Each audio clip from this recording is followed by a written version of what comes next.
Hey everybody, Brian Batko and Chris Carter with you from the Pittsburgh Post-Gazette here with another Steelers practice report. Could be the last one of the season, Chris. Could be the last practice for the Steelers of the 2024 regular season and postseason. As always, these updates brought to you by Savinas, Kane, and Gallucci, mesothelioma and asbestos lawyers, over 85 years of experience. Call them now for a free consultation. That's Savinas, Kane, and Gallucci. Chris, Steelers were over at Acrisure Stadium again today, second day in a row to put the finishing touches on their prep for the Baltimore Ravens Saturday night, 8 o'clock in Baltimore. Mood of the team really all week, I think, pretty good.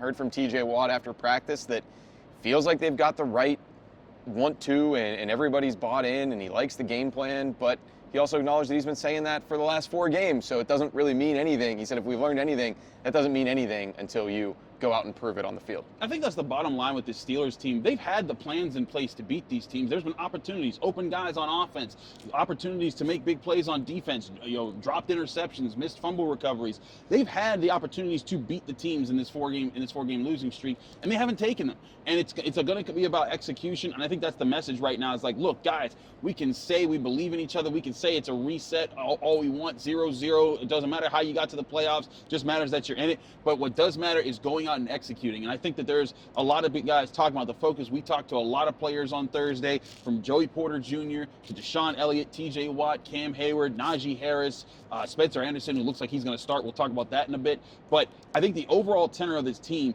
is that they are tired of saying we're going to get this right. They want to get this right now. Yeah, I mean, like you said, this is the reset, but in a perfect world, you'd be resetting before the last 2, 3, 4 games of your regular season, not a win or go home, do or die situation against the AFC North champs who have scored, more than 35 or more points? 30 or more 30 points or more for points. 4 straight games. 4 games in a row, a couple 35-pointers in there, of course, with the Ravens. Chris, what's the biggest thing that stuck out to you today as far as, whether it's personnel-wise? We haven't heard yet any update on kicker Chris Boswell. I mean, we'll see when the injury report comes out. Cam Heyward, obviously, I mean, he didn't practice Tuesday or Wednesday, but he's going to be good to go. He's fighting through that illness, flu, whatever it is. That's essentially what he said today, right? Yeah, it's essentially what he said. He seems ready to go. Like, he said he's dealt with worse flus before. Cam Heyward's a warrior. Everyone knows that about him. I thought a really good sign. Donte Jackson, I talked to him in the locker room. He said his back feels as good as it has all season. That's a great sign for the Steelers because you remember that last time they played the Ravens, 3/4 of their secondary was missing. Joey Porter Jr. ended up he having played to leave 26 the game, snaps, yeah. and then was out. Granted, the Ravens were putting it on him pretty good before he went out, but they could have potentially stopped the bleeding later if he would have been able to stay in that game. I think he gave up like 26 or 30 yards or so before that. But then Donte Jackson didn't play. DeShon Elliott didn't play. They ended the game with Corey Trice, James Pierre being your primary cornerbacks, and they got toasted. And I think one thing that I wrote about for the Post-Gazette in my film study is the importance of man coverage in what the Steelers want to do to stop Lamar Jackson. Typically, you think zone coverage against a fast quarterback, but the Steelers, they want their defensive front to be aggressive. They want to send the blitzes. They want to be playing at a high pace and really fast. And when you're playing man coverage, you make it harder for Lamar Jackson to get the quick pass off to avoid your strengths in those regards. And I think having Joey Porter Jr., having Donte Jackson and DeShon Elliott all healthy with Minkah Fitzpatrick and Patrick Queen, because he helps in coverage too, that can be a big difference maker in this game. Yeah, we mentioned the injury updates for the Steelers today. The biggest injury in this matchup, though, revealed was in Baltimore. Yeah. Zay Flowers, their #1 Pro Bowl receiver, not going to play, already ruled out. DeShon Elliott said, though, whether he's in there or not, you're still going to get a heavy dose of those 2 tight ends, Mark Andrews and Isaiah Likely. He said, to your point, Chris, they just have to do a good job plastering on the back end. Try to play tight coverage for as long as you can. You know there's going to be an improvisational element to what Lamar Jackson and his pass catchers do.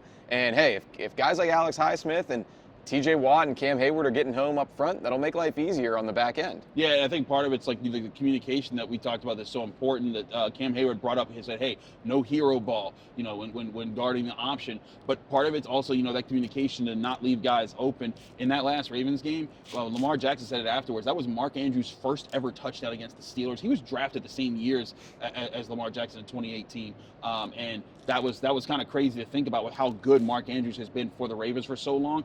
That's what the Steelers have to get back to this game. And DeShon Elliott said that is a vital part of their game to take away the tight ends. You're not going to completely eliminate them from catching passes, but don't let them take over the game. Don't let them get the wide open red zone touchdowns like they did last time. You take those 2 touchdowns off the board that they normally are good at stopping. When it comes to Ravens tight ends, it's a much closer game, even with Russell Wilson's turnovers. But I think that's the key to this game is they need to limit their turnovers, get back to being the coverage team that they were last week. I thought they did a good job against the Bengals, and that can set themselves up with a good spot. As TJ Watt said too, even though this is their 3rd time playing the Ravens this season and they face them twice every year, there's always new wrinkles from matchup 1 to matchup 2, and he said he expects even more from matchup 2 to matchup 3. Now, on the other side of the ball, we talked about the game plans, and I think even if the players have been confident in them most weeks, to me, probably the most suspect one of, if you consider offense, defense, 4 game plans a week over these last this 4-game losing streak, that's 8. I think the worst of those 8 was probably what they intended to do offensively against the Bengals Agreed.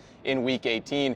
Will they come out and try to run the ball again? I don't know. To try to limit possessions, keep the ball away from Lamar Jackson and Derrick Henry, one potential crimp in that plan, you're probably going to have a new right guard in there. Spencer Anderson said, he doesn't know. It's up to Mason McCormick, the rookie starter, and how he's feeling. But I'm just getting the vibe from the room there that they probably aren't going to be able to go with McCormick because of that broken left hand. So Spencer Anderson back in there starting for the first time since early this season when Isaac Seumalo was out. Yeah, that's going to be a big deal for the Steelers. And look, whether it's Spencer Anderson and Mason McCormick, the Steelers cannot come out and run the ball 8 straight times on first down to start the game like they did against the Bengals, unless it works. I mean, if they're mowing them down, great, but they haven't mowed people down like that all year. They've run well situationally, and that to me is the key.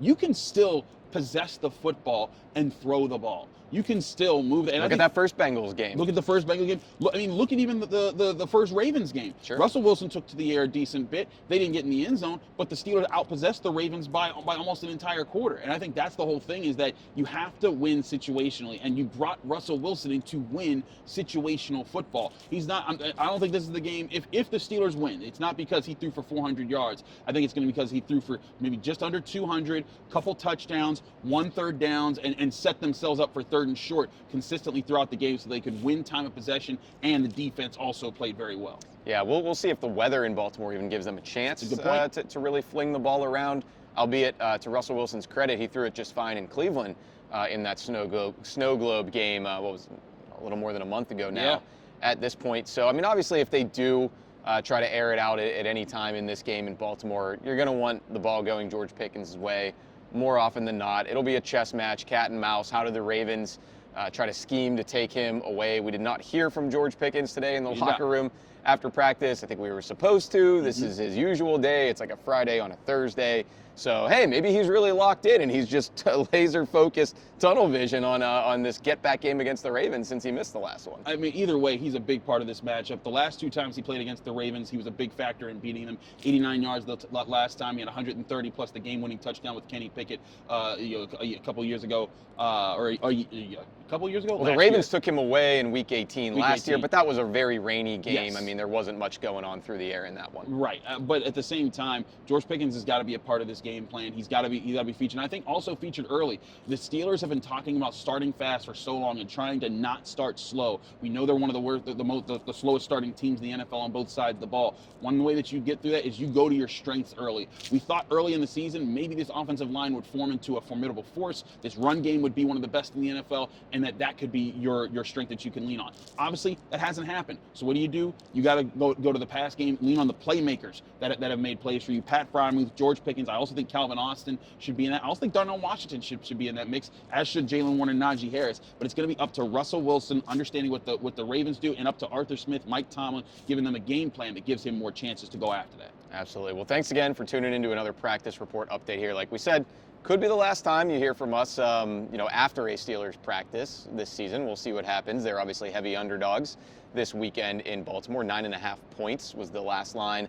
I saw a lot of players saying they don't care about that. They're not looking at that. They wouldn't have known that if they didn't hear about it from people like us. So we'll have plenty more for you on Friday's North Shore Drive podcast. Make sure to keep an eye out for that. For Chris Carter, I'm Brian Batko. Thanks again for checking out the Post-Gazette Sports YouTube channel. Have a great Thursday night. We'll talk to you tomorrow.